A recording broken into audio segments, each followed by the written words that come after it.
Чувашском государственном университете имени Ульянова состоялась презентация студенческого проекта «Твой ход». Он объединил молодых и целеустремленных ребят по всей стране. На презентации рассказали, как студенту расширить кругозор и найти в себе новые таланты, а также выиграть 1 миллион рублей.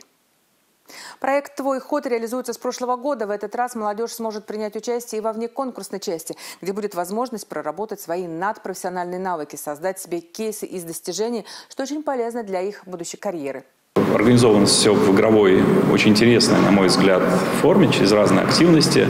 И здесь вот разочаровавшихся точно не будет. Почему? Потому что модераторами являются такие же молодые люди, как наши замечательные студенты, участники этого проекта. Сегодня уже мы встречаем «Твой ход» на базе нашего университета. Мы проводим такую презентационную кампанию.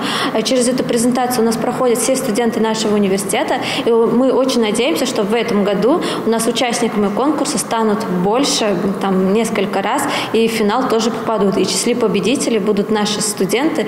Пройти регистрацию для участия в конкурсе можно до 31 мая. Деньги, полученные в результате победы, можно будет потратить на обучение, запуск своего бизнеса или улучшение жилищных условий.